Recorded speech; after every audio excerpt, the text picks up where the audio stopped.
Muito bem, nós vamos então repercutir, né? O ministro ia responder ao final de todas as perguntas e acabou se antecipando e respondendo a essa pergunta. Então, por isso, tivemos que ouvir o ministro falar. Agora vamos repercutir um pouco na mesa agora de debates.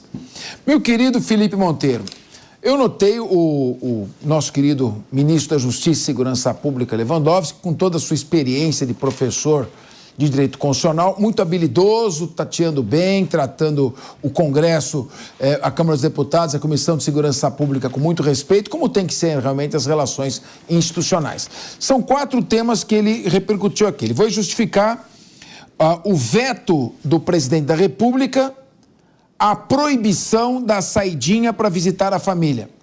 Então, hoje, se o veto não for derrubado, continua existindo saída temporária para o preso visitar a sua família. O Congresso vai debater se derruba isto ou não. Muito bem. Segundo, o presidente permitiu o exame criminológico, então a volta do exame criminológico. Então ele não vetou.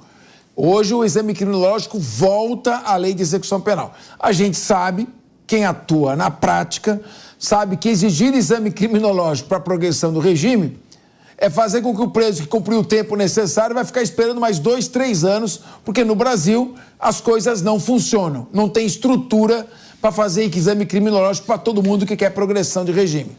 Terceiro ponto, a regulamentação dos CACs e aí a questão da proibição dos agentes policiais participarem de eleições. Como é que você achou, no cômputo geral, a fala do ministro e essas questões que ele tentou justificar? Não, primeiramente, em relação ao fim da saída temporária, né, é bom lembrar que o ministro, na minha opinião, tentou justificar ao Congresso as razões do veto do Lula e tentou fazer o convencimento daquilo que ele achava pertinente, né? É bom lembrar que a razão que o Lula vetou, né, a possibilidade, aliás, permitiu continuar com a possibilidade dos presos visitarem a família, também foi acordado no parecer da OAB Federal, né? Então, a OAB Federal também encampa esse ponto específico. E, no meu entender, é uma decisão boa do presidente da República e a justificativa foi boa do Lewandowski, né? Primeiro porque o grande problema da saída temporária, no meu entender, não é fazer com que aquelas pessoas de alta periculosidade, de alto potencial ofensivo, saia da prisão de forma temporária, as tais saidinhas, né? E essas pessoas que causam a possibilidade de um dano maior na sociedade. Essas pessoas, por exemplo, pela decisão do presidente Lula, né, em sancionar essa parte, continua impedindo de sair de forma temporária dos presídios. Então, concordo com o presidente Lula, concordo com a justificativa do Lewandowski nesse ponto específico, porque as pessoas com direito à saída temporária, a tal saidinha, vão ser aquelas pessoas com menor potencial ofensivo e menor potencial de causar dano à sociedade, né? Em relação ao CAC, né, eu achei que o Lewandowski também foi muito certo, né? O poder de andar armado no Brasil não é um poder absoluto, é uma autorização estatal. E a gente sabe, pelos estudos que nós temos acesso, tem até o estudo do IPEA, que eu falo toda hora, né, que quando aumenta 1% a comercialização das armas, aumenta 2% a quantidade de homicídio.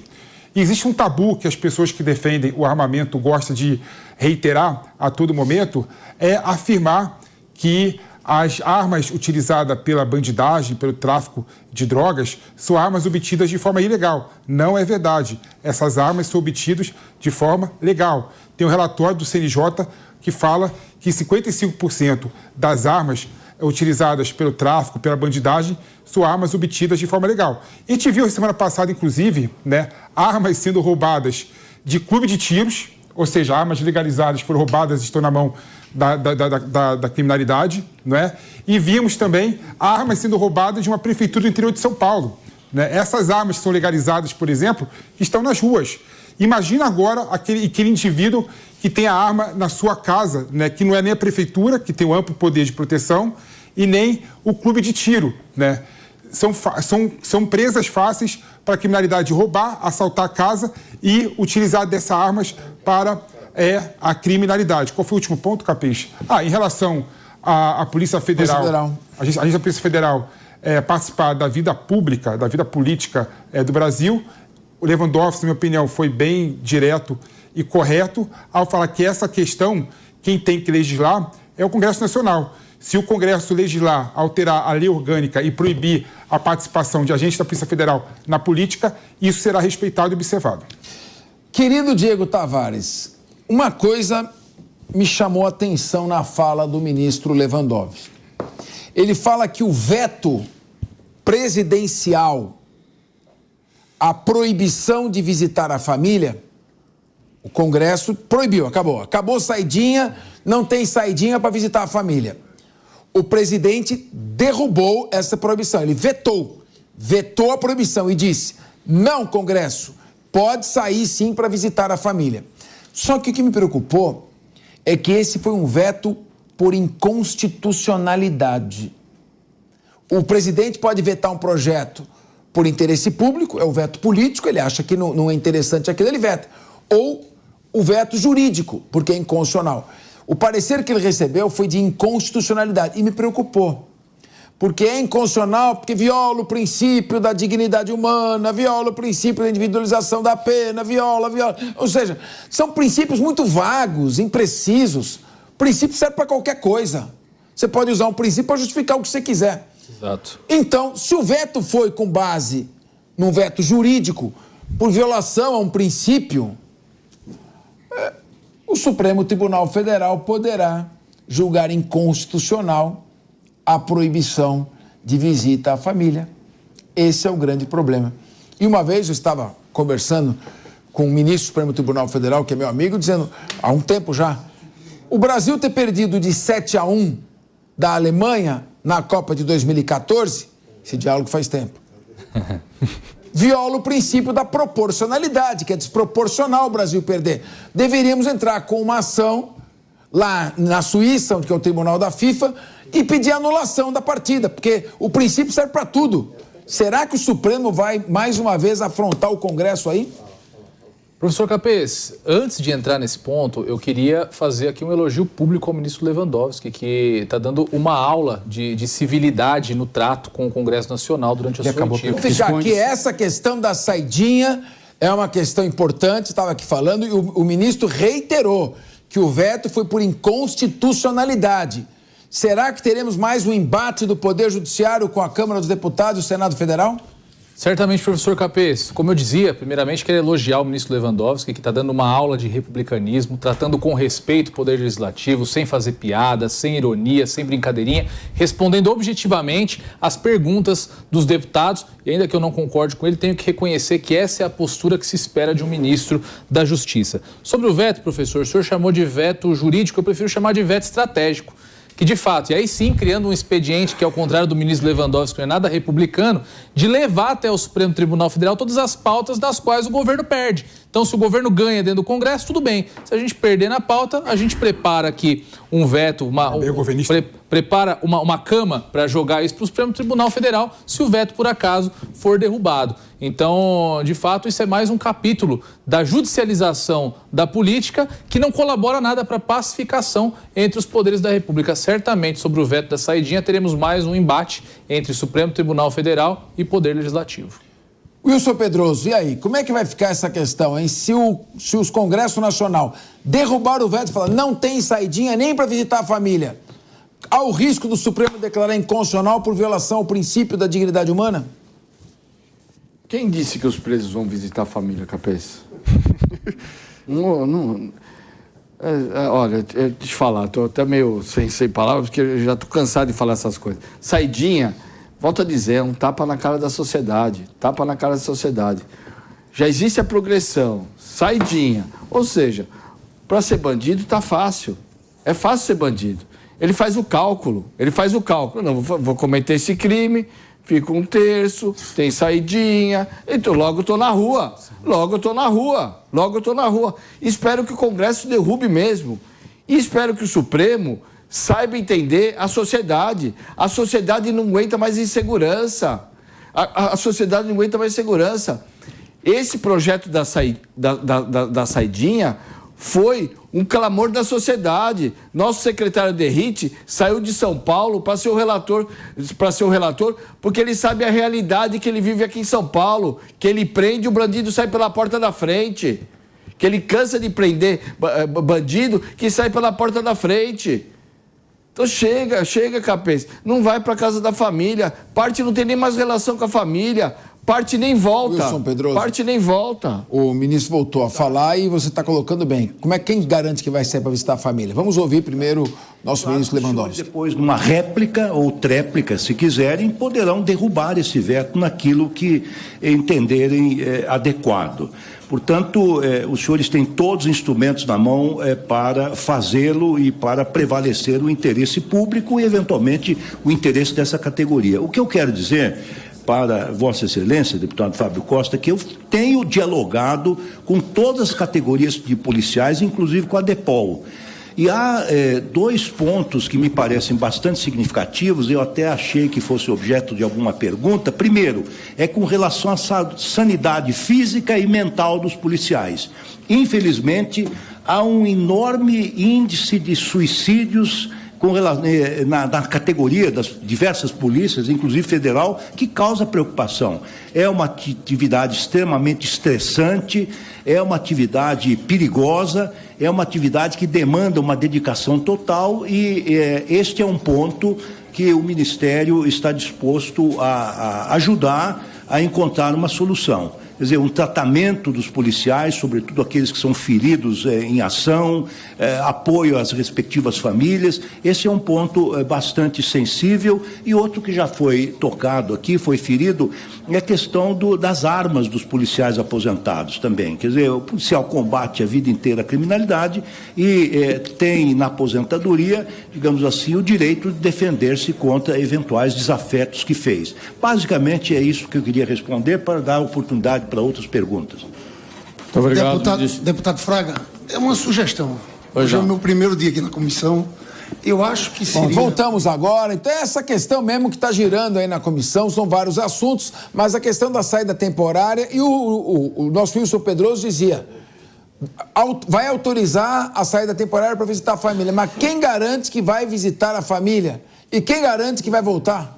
Quem garante que vai se socializar, Capês? Quem garante que vai se socializar, saindo no Dia das Mães, no Dia dos Pais, no Natal? E volto a falar, quem garante que vai visitar a família? E parte. Ah, mas é um pequeno número. Pequeno número o quê? 5% a mais de bandido na rua não é pouco, não. Não é pouco, não. Tá que 5% a mais cometendo crime no momento que a sociedade não aguenta mais. Volta a te dizer, a gente não consegue andar na Paulista com o telefone na orelha. Não consegue andar na Paulista com o telefone na orelha. Outro dia, eu presenciei 2 roubos de celular na Paulista. Tava junto com o Emílio aqui do Pânico, só escutei uma menina gritando. Ah! Quando foi, já foi. Já foi o celular. E depois na esquina da Brigadeiro Luiz Antônio. Como é que a menina gritou? É lá que gritou, coitado. Ficou todo mundo olhando. E pior que você vê a pessoa não sabe nem o que aconteceu, porque o cara de bicicleta não sabe de onde veio, de onde vai. Mas é isso que aconteceu, e é isso que acontece. Então não é só 5% não, é mais 5% de bandido na rua, muitas vezes ceifando um pai de família ou roubando, muitas vezes, o fruto de muito trabalho. João Belucci, você acha que o presidente tinha que ter sancionado na íntegra a lei, ao invés de ter vetado essa parte que proíbe a visita a familiares? O perigo é o seguinte, o espírito da lei. Não vamos mais autorizar a saída temporária porque o preso sai e não volta. É 1%, mas como disse o Wilson, é um percentual grande quantitativamente. Então, não vai mais... E o presidente diz, não, por questões de inconstitucionalidade, o parecer do Ministério da Justiça, ele vetou. Você é a favor ou contra a saída temporária e a saída temporária para visitar a família? 100% contra a saída temporária, é um escárnio com a sociedade, e tanto que é a visita para o bandido, né, que cometeu o crime, visitar a família. Não é para visitar a família da vítima, que não tem, né, mas o seu ente querido nos casos de assassinato. E a se lamentar também muito a atuação da OAB, que também é a favor desse veto, né, para que seja possível a saidinha. A OAB acaba atuando contra o interesse dos advogados. Lembrando que a OAB fala bastante de democracia, mas o presidente federal da OAB não é eleito pelos advogados, não são eles que votam, são os entes estaduais que votam. Então fala bastante de democracia a OAB, mas na prática acaba não praticando. O que a gente precisa é de uma rediscussão do Código Penal como um todo para aumentar as penas, aumentar as punições, inclusive para os roubos e furtos de celular, porque não é um mero furto e roubo material hoje em dia. Rouba-se o celular, pode-se vender o aparelho, mas também acessa as contas bancárias, acessa os dados, fotos, enfim. É um crime que ele é muito maior do que esse mero roubo material. E, infelizmente, no argumento da OAB, e também que foi o que o Lula usou como base para vetar, usa-se como base esses princípios, né? E os princípios são tão genéricos, né? Ficam ao sabor do julgador, dos parlamentares, eles servem para absolutamente tudo e, infelizmente, impactam na vida da sociedade. É lamentável mais uma vez, e também foi bem curiosa a menção do Lula cristão nas falas ali do Lewandowski. E fiscal da religião ali agora. Meu querido Felipe Monteiro, você está ali. discordando de todo mundo. Falei que foi curioso. Que isso? Sim. Quando o Wilson Pedroso e o próprio João Beludes falam que é um escárnio para a sociedade, que é totalmente contra, o Wilson Pedroso levantava a questão, tomando como exemplo aqui a Vila Paulista, mas isso é um cenário que se repete no Brasil inteiro. Você discordava e dizia um absurdo, um absurdo, um absurdo. Por que você não concorda com eles, o Felipe Monteiro? É engraçado como as pessoas, normalmente, que defendem o fim das saidinhas, o fim da progressão do regime, elas acham que o problema realmente da criminalidade é essa política penal completamente necessária que tem no mundo todo, né? Quando você pega, por exemplo, os países civilizados do mundo todos têm a saída temporária, todos têm a saidinha, com exceção dos Estados Unidos, que não tem em alguns estados a saída temporária e não tem em alguns estados a progressão do regime, mas lá tem outros instrumentos que permitem que a pessoa sair sem cumprir 100% a pena, não é? Então nós estamos indo no sentido contrário da civilização e estamos indo parecido com Cuba, Venezuela, Coreia do Norte e outros países autoritários, né? Então, quando eu vejo o pessoal aqui da mesa, né, defendendo, aliás, sendo contra o que acontece na Venezuela, em Cuba, eu vejo quando eles defendem esse ponto específico, na verdade, a visualização da argumentação deles. Querem fazer do Brasil, em relação a esse assunto, a Venezuela. O ponto central, Capês, é que o preso, uma hora ou outra, vai sair da prisão. Ele vai sair da prisão. Se ele cumprir 10 anos a prisão, 5 anos no caso de furto, vamos supor que no caso das saidinhas aí, se mantém o veto do Lula, tá bom? A pessoa que cometeu crime hediondo não pode sair por saidinha, porque o Lula manteve o veto da saidinha nos crimes hediondos. Mas então a pessoa, se ele souber que vai cumprir, retórica barata, se ele souber que ele vai cumprir toda a pena, ele vai pensar 2 vezes em ser bandido. Ninguém quer ser preso.